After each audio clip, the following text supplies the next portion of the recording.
Muy buenas tardes, bienvenidos a Iglesia Cristiana Casa sobre la Roca, Mérida, Yucatán. Hoy estamos martes y todos los martes tenemos un estudio bíblico. Estamos llevando el libro de los Filipenses y estamos apenas en el capítulo 1. Nos quedamos en el versículo 8, hoy vamos a ver el versículo 9 al 11. El tema es la oración abnegada de Pablo por los filipenses. Vamos a orar para que el Espíritu Santo tome control de nuestras palabras. Señor, te damos gracias por un día más de vida y pedimos que el Espíritu Santo prepare los corazones que van a estar dispuestos, que van a escuchar, Señor, esta palabra, para que esta palabra, Señor, que sea dirigida y que vaya con autoridad, Señor, tuya, pues sea fértil, Señor, dé fruto, que sea como una semilla en tierra fértil, Señor. Que ellos puedan ver, Señor, la necesidad urgente de conocerte, de rendir sus vidas a tu señorío, y que la iglesia, Señor, sea edificada, Señor. Que la iglesia cada día pues sea más sin mancha, más sin arrugas, Señor, santa, Señor, como tú has dicho que vendrás por ella. Que cada día que pase, Señor, podamos ser irreprensibles en medio de una generación perversa, para tu gloria, Señor. Solo tú, Señor, puedes obrar a través de los corazones. Solo tú, Señor, salvas vidas, Señor. Solo tú salvas esas almas, Señor. Suplicamos y rogamos que tú obres en cada uno de ellos, Señor, como lo hiciste por nosotros, Señor. Te lo pedimos en el nombre de Cristo Jesús. Amén y amén. Entonces estamos en la carta a los Filipenses. Dijimos que el tema es la oración abnegada de Pablo por los Filipenses. La oración abnegada de Pablo por los Filipenses.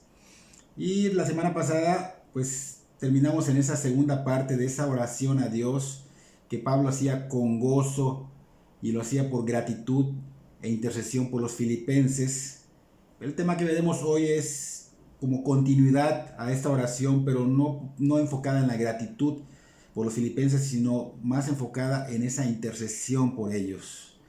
Aún más de lo que vimos la semana pasada. Vamos a ver Filipenses capítulo 1, versículo 9 al 11, si quieres acompañarme o escuchar. Dice Pablo: y esto pido en oración, que vuestro amor abunde aún más y más en ciencia y en todo conocimiento, para que aprobéis lo mejor, a fin de que seáis sinceros e irreprensibles para el día de Cristo, llenos de frutos de justicia, que son por medio de Jesucristo, para gloria y alabanza de Dios. Ese va a ser nuestro texto de hoy. Y vemos aquí al apóstol Pablo iniciando diciendo: y esto pido en oración. O sea, él va a seguir aún pidiendo en oración por esos filipenses, pero como dijimos, no enfocado en la gratitud, sino enfocado en peticiones, en intercesión. Y aquí está diciendo: pido en oración. Pedir en oración a Dios es interceder por uno o más personas, es intervenir a favor, como si fuera para tu propio bien o tu propio beneficio, con ese mismo ruego, con ese mismo clamor, con ese mismo fervor. Debe ser con ese mismo fervor, como si fuera para ti, para tu propio beneficio. Y esto tristemente es algo que el cristiano ha olvidado. ¿Y saben por qué? Porque el cristiano aún tiene problemas con el egocentrismo. El cristiano no debe ser egocentrista, pero tiende a serlo. Siempre se nos oye pidiendo en oración a Dios con fervor por nosotros, por nuestros propios intereses, por nuestros propios beneficios, por nuestra propia familia. Pero no nos vemos intercediendo de esa misma manera por los demás. No intervenimos por los demás con ese mismo sentir. No nos vemos pidiendo a Dios por las necesidades de nuestros hermanos como si fueran nuestras. No nos vemos pidiendo por las necesidades de salud, económicas, espirituales, como si fueran nuestras. Entonces no se nos da. No es muy practicado por nosotros los cristianos. Tal vez pidamos en algunas ocasiones, pero no con la misma intensidad, el mismo ruego, el mismo dolor como cuando oramos por nuestros hijos, por nuestros padres, por nuestros hermanos, por nosotros. No vemos ese enfoque en nuestros hermanos en Cristo. Nuestras oraciones no reflejan la comunión de ese amor por los hermanos en Cristo.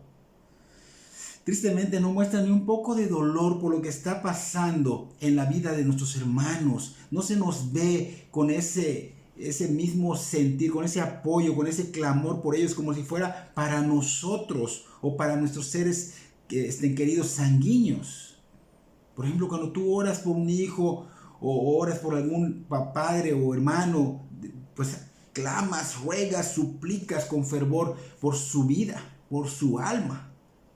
Pero no se nos ve orando con esta misma intensidad, con esta misma concentración, con esta misma fe, con ese corazón abierto por nuestros hermanos en Cristo. Y es verdad que el ser humano natural no puede, o sea, ese que no tiene a Cristo en su corazón, el que no es cristiano no puede, es verdad. Pero el cristiano no tiene excusa alguna. El cristiano debe pensar y amar a sus hermanos como a sí mismo. Es el segundo mandamiento y está como muy similar al gran mandamiento. Lo vimos recientemente, amarás al Señor tu Dios con todo tu corazón, con toda tu alma, con toda tu mente, con toda tu fuerza. Pero el segundo mandamiento es semejante, Marcos 12:31, amarás a tu prójimo como a ti mismo. No hay otro mandamiento mayor que estos, dice el Señor Jesús. Entonces, el Señor está relacionando el primer mandamiento con este segundo mandamiento y les pone un peso similar y explica la conexión que hay en 1 Juan 4:20, donde dice, si alguno dice yo amo a Dios y aborrece a su hermano, es mentiroso, porque el que no ama a su hermano al cual ha visto, ¿cómo puede amar a Dios a quien no ha visto? Antes de ser de Cristo, obviamente el amarnos era una cosa que impedía nuestra rendición al Señor Jesucristo. Nos amábamos, éramos egocéntricos. El egocentrismo, hermanos, encierra ese egoísmo, esa independencia, esa autocompasión, esa autorrealización. Ahora bien, cuando mueres a este egocentrismo que involucra todo esto, rindes verdaderamente tu vida a Cristo. Entonces, cuando rindes tu vida verdaderamente a Cristo, va desapareciendo todo este egocentrismo conforme al crecimiento espiritual y empieza a nacer en nosotros el amar a nuestros hermanos en la fe, en amar al prójimo, en amar a los gobernantes, en amar a todos. Y acá nos pide que debemos amar como a nosotros mismos. Ama a tu prójimo como a ti mismo. Y esto es algo que se pierde, que no se toma en serio, que se toma como palabras y que creen que no se puede lograr. Se puede lograr porque tenemos el mismo espíritu. Por ejemplo, de la manera que nos cuidamos, de la manera que nos preocupamos por nuestros propios intereses. Y esos propios intereses involucran nuestro propio ser, nuestra propia familia sanguínea.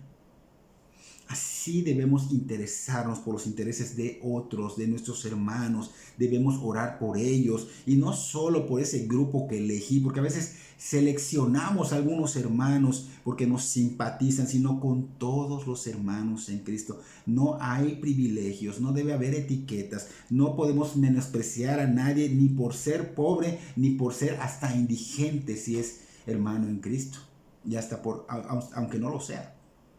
Porque el ser humano, dice la palabra, que fue diseñado a la imagen de Dios. Dios lo diseñó a su imagen. Entonces debemos amar a estos hermanos como amamos a Dios. Así debemos amar al prójimo.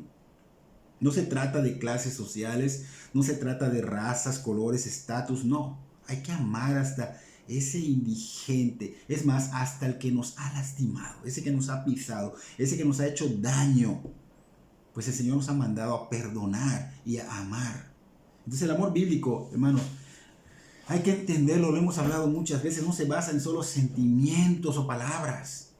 Es la manera de cómo actuamos al relacionarnos con nuestro prójimo. Más acciones, menos sentimientos, más acciones, menos palabras. O sea, debe ser notable en nuestras acciones, la manera en que amamos a Dios y a los demás, no solo de palabras, no solo con cartitas, no, sino con acciones que evidencien el amor, que Dios sea testigo de nuestro amor en esas oraciones de intercesión por los demás, como Cristo nos enseñó, porque Él es el ejemplo supremo. Ya no somos del reino de las tinieblas. Los cristianos ya pertenecemos al reino del Señor. Recuerdo a Pablo que le hacía ver todo esto a Timoteo en su segunda carta, capítulo 3, versículos 2 al 4, donde dice, porque habrá hombres amadores de sí mismo. Decía primero Pablo, los tiempos van a haber tiempos peligrosos. Y habrá estos amadores de sí mismos, avaros, vanagloriosos, soberbios, blasfemos, desobedientes a los padres, ingratos, impíos, sin afecto natural, implacables, calumniadores, intemperantes, crueles, aborrecedores de lo bueno, traidores, impetuosos, infatuados, amadores de los deleites más que de Dios, que tendrán apariencia de piedad, pero no negarán la eficacia de ella. A estos evita. A estos evita, le dice Pablo a Timoteo. Los tiempos peligrosos hubieron y siguen habiendo hoy día, donde abundaron y abundan estos pecados en los seres humanos que no conocen a Cristo. Estos pecados es una lista que abunda en las personas que no tienen a Cristo en su corazón, pero nosotros éramos así. No hay uno que no, todos éramos así. En toda la historia humana todos tienen este egocentrismo donde están involucrados todos estos pecados. Es una lista de pecados que nos marcaban como amadores de sí mismos, egocentristas, avaros, dice allá Pablo, ¿no? Porque pensábamos y de hecho nos amábamos a sí mismos, nos amábamos demasiado. Vanagloriosos porque buscábamos nuestra propia gloria. Soberbios porque éramos orgullosos y nos sentíamos que todo lo merecíamos. Blasfemos porque nadie nos podía quitar nuestra conveniente manera de expresarnos. Desobedientes a los padres porque queríamos imponer siempre nuestra voluntad, establecer nuestro parecer. Ingratos porque éramos mal agradecidos al creer que merecemos todo y mucho más. Y la lista es larga. En esta lista se señalan los pecados que evidencian a aquellos que no son de Cristo, que no son cristianos. Entonces estos pecados en los cristianos ya no deben abundar, ya no deben estar, debieron haber muerto. Porque nosotros los cristianos fuimos liberados del pecado, de la esclavitud del pecado por Cristo, a través de su muerte y su resurrección en la cruz del Calvario. Entonces ya no somos esclavos del pecado, debemos negarnos a nosotros mismos y morir a nuestro yo. ¿Cuántas veces hemos hablado esto? Hermanos, no es juego. No es juego, es verdad que debemos morir a nuestro egocentrismo, no permitir que se infle el ego, no permitir que vivamos en nuestra propia voluntad. Yo creo que esto es así, yo pienso que esto es así. No, sino la voluntad de Dios. La voluntad de Dios para que podamos vivir por Cristo y para que podamos vivir para Cristo, en esa voluntad. Porque a eso fuimos llamados. No nos salvó para vivir nuestra propia voluntad, sino para vivir la de Él. Y hasta puso condición, y podemos corroborarlo en Lucas 9:23. Dice, si alguno quiere venir en pos de mí, niéguese a sí mismo. Si quieres seguir a Cristo, si quieres ser cristiano, niégate. Dice, toma tu cruz cada día, no es cada mes o cada semana. Todos los días, cada día hay que negarse y hay que morir a nuestra voluntad. Rendir nuestra vida al señorío de Jesucristo para ser verdaderos seguidores. Porque dice, y sígame.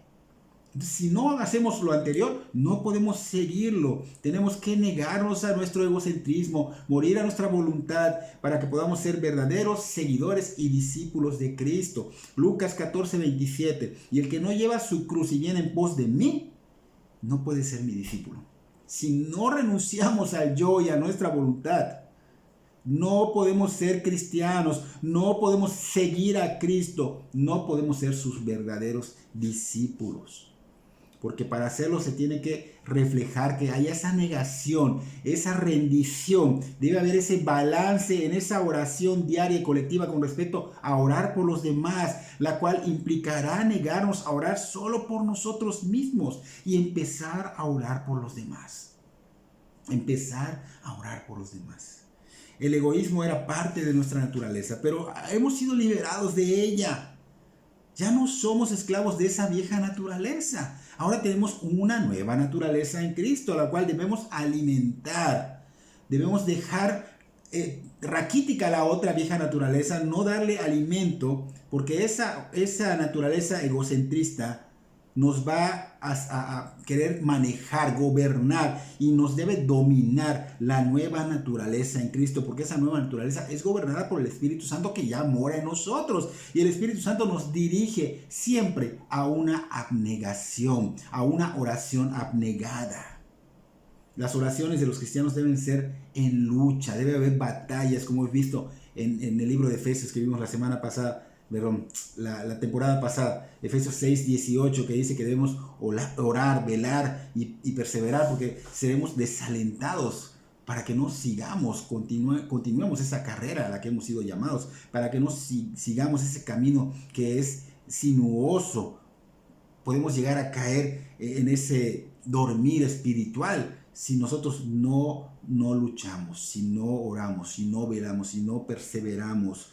Debemos orar. Recuerden que la oración es importante y tristemente mucha gente lo toma como una especie de relajación, así como que meditas. No, la oración no es un ejercicio de relajación, es una actividad que requiere de toda tu atención, o sea, toda tu energía, tu disposición, tu concentración en el enfoque correcto, Cristo. Tú te enfocas a Dios, hablas a Dios. Y esto nos lleva a una batalla con nuestra propia carne, esa naturaleza, pero también con los enemigos del alma. Dijimos en Efesios que no es contra carne ni sangre, sino contra potestades de las tinieblas, todos esos gobernadores, todos esos ángeles que ellos están buscando la manera de distraernos. Entonces hay una batalla día a día, se lucha cada vez que queremos orar correctamente.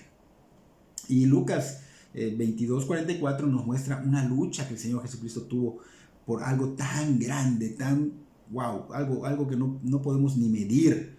Dice, estando en agonía, oraba más intensamente y era su sudor como grandes gotas de sangre que caían hasta la tierra. Aquí vemos al Señor que estaba librando la batalla más grande del universo, porque lo que venía era muy, muy fuerte, tremendo.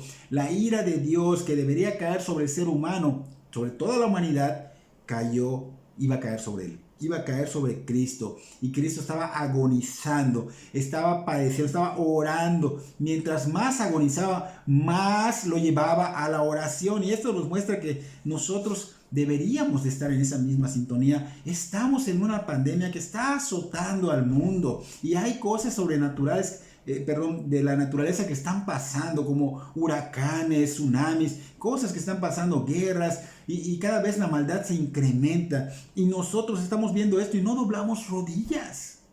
No estamos agonizando y no estamos orando más intensamente como el Señor nos enseña. El Señor estaba pasando por algo fuerte. La ira de Dios venía sobre él, pero lo vemos luchar en oración, orando más intensamente. ¿Estamos haciendo eso? Debemos luchar, hermanos, debemos luchar en oración, debemos luchar hasta por orar, y hay que luchar para que oremos correctamente, porque el cristiano ya no es egocentrista, y el cristiano depende de Dios, porque la falta de oración muestra la falta de dependencia de Dios. El cristiano debe preocuparse por los demás, como el Señor oraba aquí en Getsemaní para fortalecerse, para que pase y no claudique, pase todo eso que tenía que pasar por nosotros y no claudique. O sea que era por nosotros que estaba orando, que estaba intercediendo. Recuerda que la cruz, hermanos, no es señal de que Cristo tenía que ir allá a fuerza. La cruz es señal de nuestros pecados. Cristo fue allá por nuestros pecados. Su muerte fue por nosotros. Entonces vemos aquí en acción el amor de Cristo por nosotros en la cruz, y vemos el amor por nosotros en Getsemaní, porque oraba para librar sin claudicar esta muerte en la cruz y su resurrección por nosotros. Por eso debemos luchar por la oración abnegada por los demás, como vemos que Cristo lo hizo, como vemos que Pablo nos está enseñando en esta carta por los filipenses. No importa sea quien sea, hermano, debemos orar por todos, porque en Dios no hay excepción de personas. No hay excepción. Debemos orar por todos los santos, aquellos que están en nuestro conocimiento, los que ha puesto el Señor en nuestro camino, los miembros de nuestra congregación, los que conocemos de otras congregaciones, pero también por los que no conocemos. Pero también por aquellos, dice Pablo, que están en autoridad. Por ejemplo, 1 Timoteo 2, 1 y 2 dice: exhorto ante todo que se hagan rogativas, oraciones, peticiones y acciones de gracias por todos los hombres, por los reyes y por todos los que están en eminencia, para que vivamos quieta y reposadamente en toda piedad y honestidad. Por todos los santos, por todas las autoridades gubernamentales, así no sean cristianos, y dejar de hablar mal de ellos. Lo que hagan mal, ponlo en oración. Qué triste, ponlo en oración. Tú, cristiano, no debes ser igual al mundo. Hasta por nuestros enemigos tenemos que orar. El Señor lo ha dicho en Mateo 5:44. Aquellos que nos persiguen, aquellos que nos hacen daño, ora por ellos. Así que debemos identificar que Cristo oró, luchó por nuestra redención, para que nosotros podamos ir al cielo. Pero no es Cristo ya hizo la obra de redención y nosotros felices sin hacer nada nos vamos al cielo. No, tenemos que luchar. Somos seguidores, va a haber oposición. Así como hubo oposición por ellos, va a haber oposición por nosotros. Entonces tenemos que luchar, tenemos que recibir esa oposición, esa persecución, para que luego podamos tener la gloria. Porque seguimos a Cristo, seguimos sus pisadas de nuestro Señor Jesucristo. O sea, su sistema, su manera de pensar, su manera de ser, todo esto trajo oposición a Cristo. Lo persiguieron, tuvo que padecer, fue injuriado, masacrado, muerto, asesinado, para luego que venga la gloria. Lo mismo si somos seguidores de Cristo, nos van a seguir, va a haber oposición y debemos pasar por ello, debemos luchar. Porque esto es lo que nos lleva, a lo que nos lleva a seguir a Cristo. Entonces debemos esforzarnos. Por eso dijo el Señor Jesucristo en Lucas 13:24, esforzados a entrar por la puerta angosta. No es fácil, hermano. Es una puerta angosta. Es un camino totalmente estrecho, muy difícil. Pero el Espíritu Santo mora en nosotros y podemos por ello. Por ello podemos. Porque dice el Señor, porque os digo que muchos van a procurar a entrar y no podrán. Los cristianos ya tienen al Espíritu Santo, van a poder. Entonces debemos interceder por nuestros hermanos. Debe haber esa lucha por los demás cristianos. Así nos dé trabajo, nos lleve esfuerzo o nos duela, porque a veces nos duele porque nos han hecho algún daño. Así nos duela, tenemos que hacerlo. Y esto no es algo que nosotros estamos haciendo y nadie lo hizo, ¿no? Lo hizo el Señor Jesucristo, lo hizo Pablo, lo hicieron muchos hombres comunes como nosotros, lucharon, batallaron por esto, como Abraham, en Génesis capítulo 20, versículos 17 y 18, donde Abraham oró a Dios y Dios sanó a Abimelech y a su mujer y a sus siervos y tuvieron hijos porque el Señor había cerrado completamente toda matriz en la casa de Abimelech por causa de Sara, mujer de Abraham. Fíjense, cometió el error de haber pecado. Él dijo, ella es mi hermana, para que no lo maten a él, siendo su esposa Sara.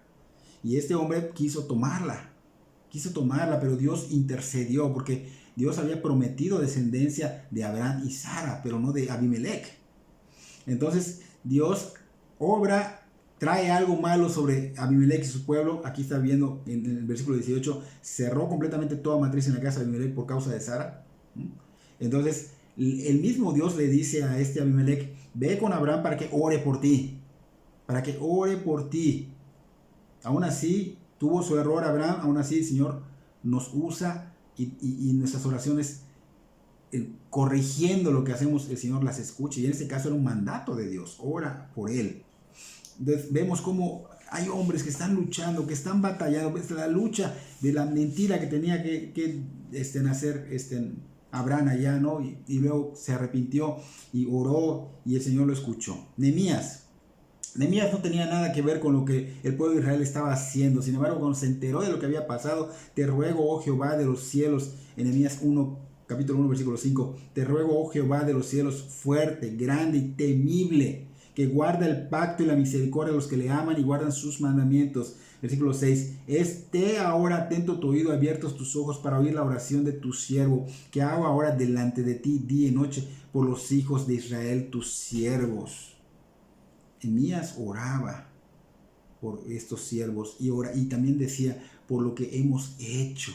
O sea, aunque él no hubiese participado, pero él sabía que él no era menos pecador que ellos, pecador al 100 todos. Pero nosotros tenemos que orar, interceder como Nehemías, como Abraham, como Moisés. Moisés, tremendo evento donde Dios iba a consumir a los israelitas por ser duros de servir. En Éxodo 32, versículos 11 en adelante, vemos a Moisés que ora fuertemente. Dice, entonces Moisés oró en presencia de Jehová su Dios y dijo, oh Jehová, ¿por qué se encenderá tu furor contra tu pueblo que tú sacaste de la tierra de Egipto con gran poder y con mano fuerte? ¿Por qué han de hablar los egipcios diciendo, para mal los sacó, para matarlos en los montes y para raerlos de sobre la faz de la tierra? Vuélvete del ardor de tu ira y arrepiéntete de este mal contra tu pueblo. Acuérdate de Abraham, de Isaac y de Israel, tus siervos, a los cuales has jurado por ti mismo. Les has dicho, yo multiplicaré vuestra descendencia como las estrellas del cielo y daré a vuestra descendencia toda esta tierra de que he hablado y la tomarán por heredad para siempre. Entonces Jehová se arrepintió del mal que dijo que había de hacer a su pueblo.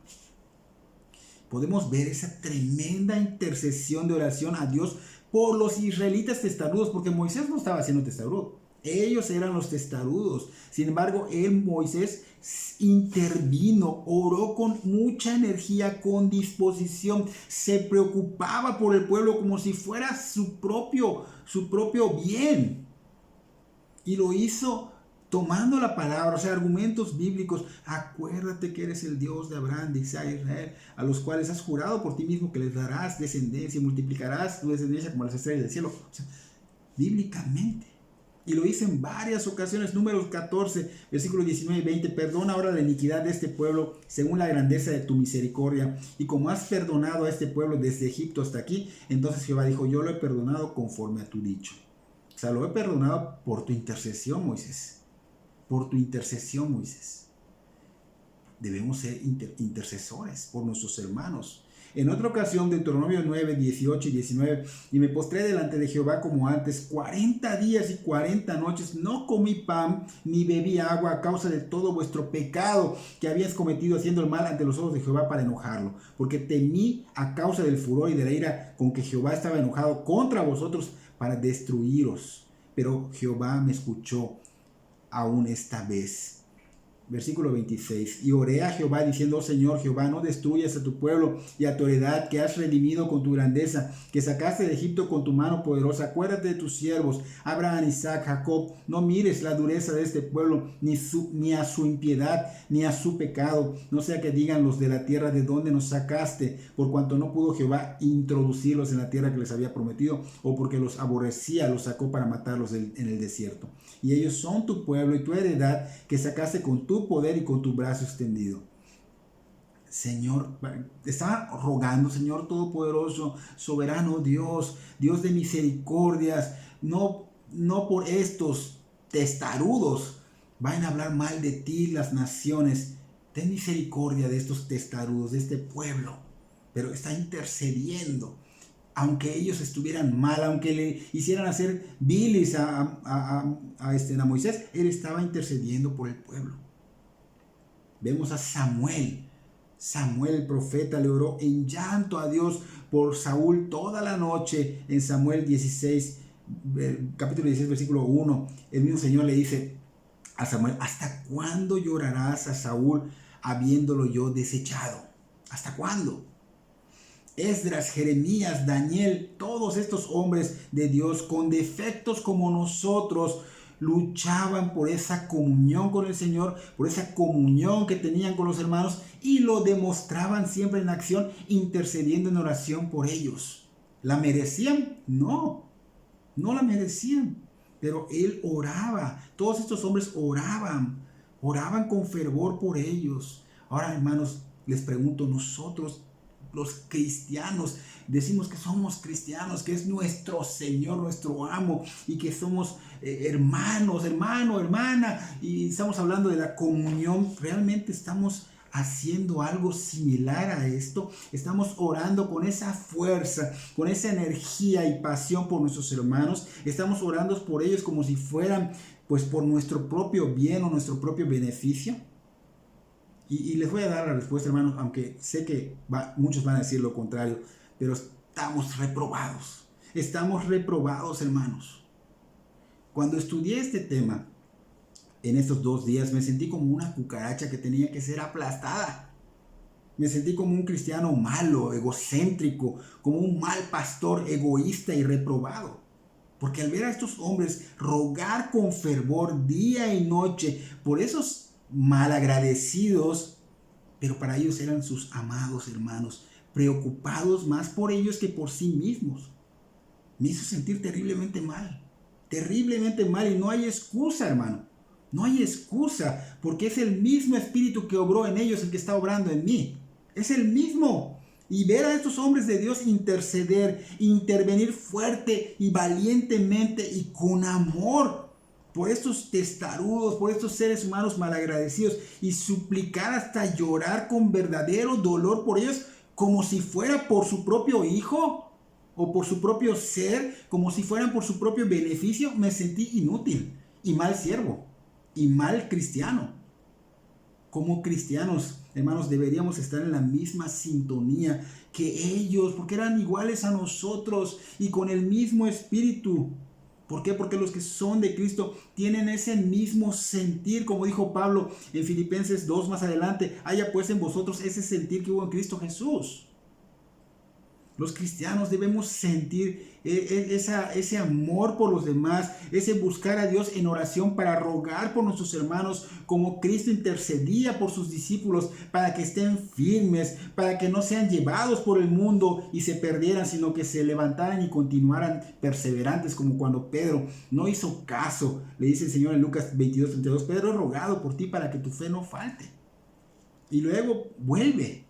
El Señor oró, rogó por Pedro, pero también por los que vendrían a ser discípulos en futuro, o sea, nosotros. No hay excusa porque rogó por nosotros y los que faltan por ser cristianos. En Juan 17, versículo 9 en adelante, dice, el Señor Jesucristo dijo, yo ruego por ellos, no ruego por el mundo, no ruego por los que son mundanos, sino por los que me diste, porque tuyos son. Estos están en el mundo, pero no son del mundo. Yo voy a ti, Padre Santo, a los que me has dado, guárdalos en tu nombre para que sean uno, así como nosotros. No ruego que los quites del mundo, sino que los guardes del mal en este mundo.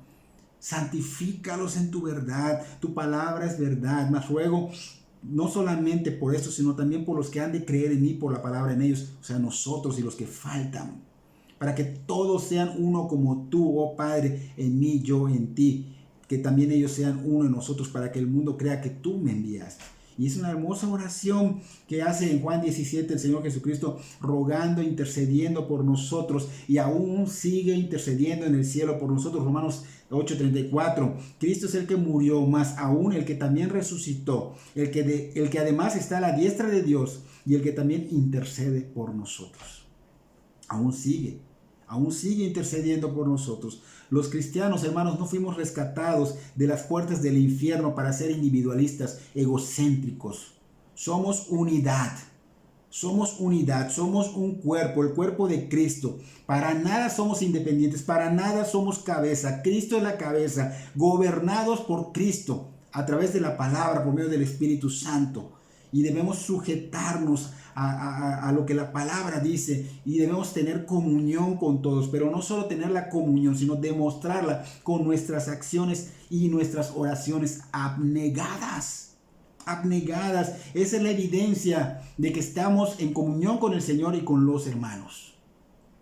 Los filipenses, sabemos por Pablo que ellos tenían esa comunión con Dios. Entre ellos había comunión, pero también tenían comunión con su pastor, que era Pablo. Ahora bien, esa comunión era mutua, pero aún así Pablo lo vemos que oraba por ellos, intercediendo por ellos, porque no era suficiente, porque nunca es suficiente. Nunca es suficiente. Pablo siempre oró por todos los santos con el fin de que sean beneficiados espiritualmente. Y esto no nos llena ya. Esto nos trae más y más. Crecemos más. Por ejemplo, en el libro que vimos anteriormente, que fue Efesios, en Efesios 1, versículo 17, capítulo 1, versículo 17 al 20, Pablo estaba orando allá por los efesios, para que con esa claridad que el Espíritu Santo da, ellos puedan ver cuál es la esperanza a la que Dios los había llamado, para que conocieran lo que les esperaba en el reino de los cielos, las riquezas que hay en Cristo, esas riquezas espirituales.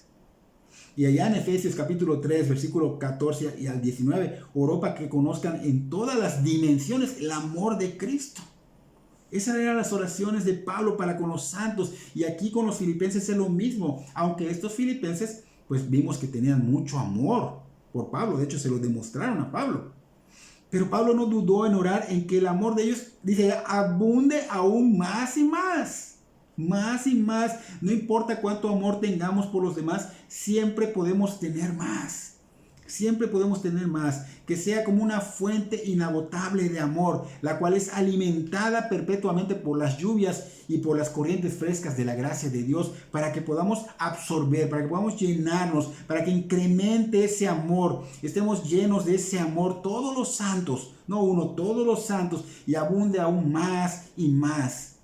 en ciencia, dice Pablo, pero también en todo conocimiento y entendimiento. Ese era el amor que Pablo quería para los filipenses. Ese es el amor de Pablo que quiere para nosotros. No un amor ciego, no un amor mundano, no un amor satánico. No, era un amor que tenía conocimiento, ciencia y entendimiento. Porque no solo es decir amo y no entiendo, tengo que entender realmente. El fin es que seamos llenos del conocimiento de Dios y lo entendamos espiritualmente para que apliquemos bien ese amor.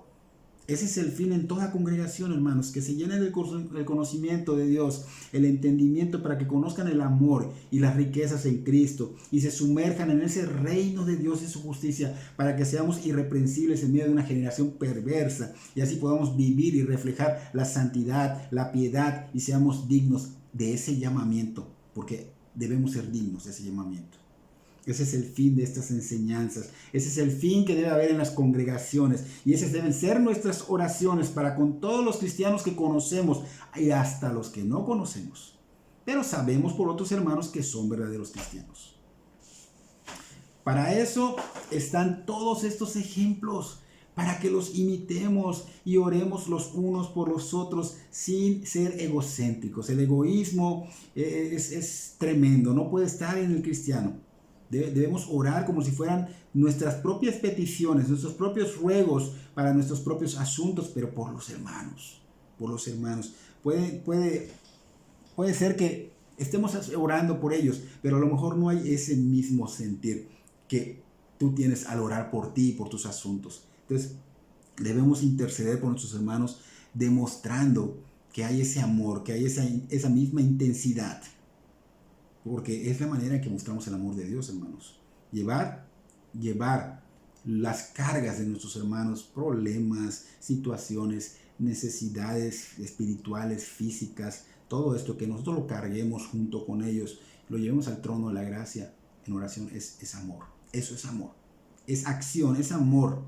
Es verdad que debemos orar por nuestros cónyuges si los tenemos, por nuestros hijos si los tenemos, por nuestros familiares y por los que Dios ponga en nuestro camino, interceder por ellos y por sus necesidades, no las que ellos creen que necesitan, sino las que discernimos en el Espíritu. Pero no olvidemos que debemos orar por nosotros y nuestros errores. Por ejemplo, somos egoístas, somos egocéntricos, debemos orar por ellos. Pero también debemos orar con amor por nuestros amados hermanos en Cristo, que Dios ha puesto en nuestro caminar, como Pablo que estaba orando por los filipenses. Era un amor que podría aprobarlo mejor, o sea, significa orar porque Dios les dé sabiduría, entendimiento para que sepan escoger siempre lo mejor. Y así podrán vivir una vida irreprensible. O sea, si ellos no tenían ese conocimiento, ese entendimiento, no iban a escoger siempre lo mejor, iban a hacer cosas erradas.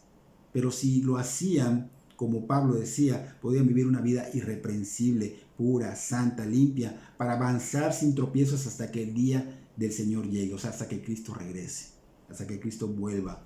Porque Pablo esperaba que los filipenses dieran ese fruto abundante de justicia, o sea, buenas acciones, gracias a la gracia del Señor Jesucristo. Y esto es con el fin de darle toda la honra, toda la gloria a Dios.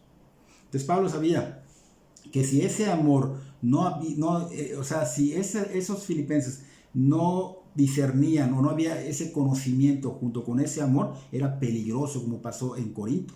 En Corinto, 1 Corinto capítulo 5, versículo 1 al 7, ahí Pablo reprende a los corintios porque ellos se gloriaban de mucho amor. Ellos decían que tenían mucho amor al no reprender el pecado de aquel hombre que fornicaba con la mujer de su padre.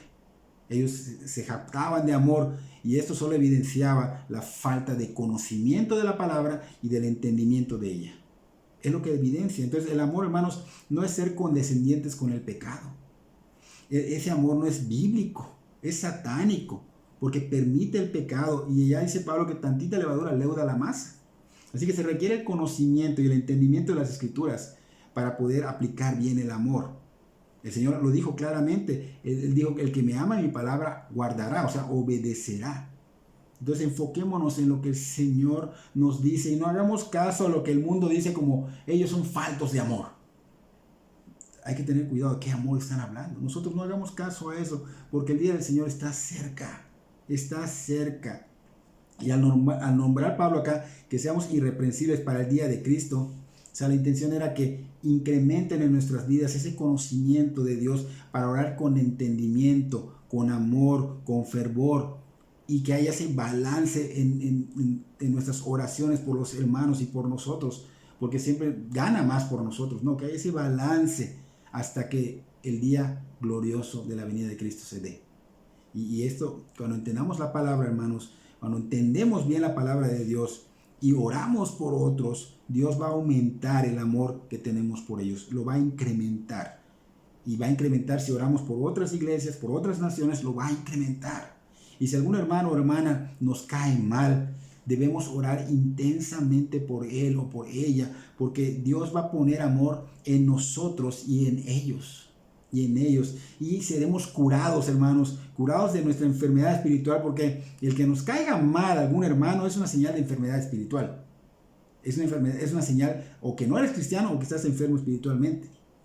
Entonces, si vivimos pensando en que nos caen mal ciertos hermanos y punto, estamos cayendo en enfermedad espiritual o no somos de Cristo. Tengamos mucho cuidado. Entonces, tenemos que ver que hay necesidad de orar por nuestros hermanos, no perder el enfoque de la necesidad que hay por orar por nuestros hermanos como si fuera por nosotros, porque tristemente, si vivimos como si no hubiera esa necesidad de orar por los demás, o que no necesitemos nosotros oración de los demás, es evidencia de falta de comunión, es evidencia de falta de amor, es evidencia de falta de dependencia de Dios y de tu familia en Cristo.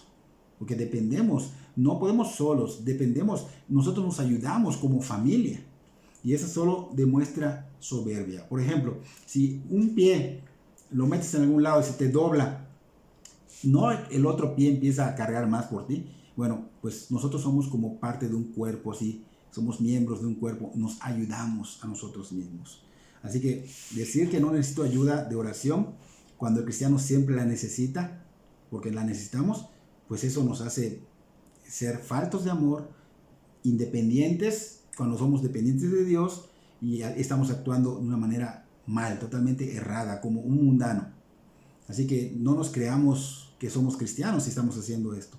Debemos buscar la voluntad de Dios. Necesitamos de esas oraciones abnegadas a Dios, tanto de nuestros hermanos como ellos necesitan de las nuestras.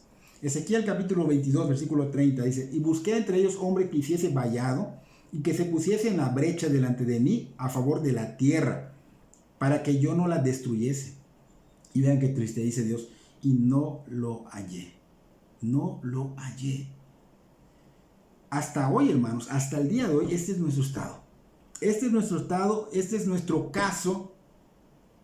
No hablo de los que no son cristianos, sino de los que somos cristianos. Tristemente es la verdad, aunque muchos lo nieguen, es la verdad que estamos en esta misma situación. El Señor está buscando y no los halla. No los halla, aún se llaman cristianos. Ahora, hermanos, ¿qué tenemos que hacer a partir de hoy? Que ya no haya ese estado en nosotros, que ya no seamos como ellos, que ya no sea nuestro caso, sino que oremos por los demás, por los hermanos, sin egoísmo, y que pidamos oraciones a nuestros hermanos por nosotros, que intercedamos y pidamos intercesión, que entendamos la sabiduría de Dios para que podamos escoger siempre lo mejor para nuestros hermanos y así poder vivir una vida irreprensible, como dice Pablo, pura, santa, limpia, para avanzar sin tropiezos hasta el día que Cristo vuelva y nos lleve en gloria. Ese glorioso evento lo anhelamos. Dios vendrá, hermanos, pero que nos halle haciendo su voluntad. Y para los que no son cristianos, no dejen de escuchar el evangelio puro, no cualquier evangelio, el evangelio puro. Rueguen por misericordia a Dios, porque Él es el único que hace la obra en ustedes. Porque solo Él es el que da arrepentimiento genuino y la fe. Solo Él es el que te da convicción de pecado. Solo Él te convence del verdadero evangelio. Nosotros tenemos que orar. Ahora vamos a orar por ustedes. Tal vez lo hacíamos, pero ahora lo vamos a hacer más intensamente. Orar por ustedes para que el Señor obre en ustedes. Pero ustedes no claudiquen, escuchen el evangelio para salvación. No dejen de disponer sus corazones, su tiempo. Perseveren hasta que Cristo haga la obra en ustedes. Dios les bendiga, hermanos. Dios les bendiga grandemente y Dios les bendiga a ustedes que no conocen a Cristo para que Él les dé el perdón de pecados para salvación y vida eterna.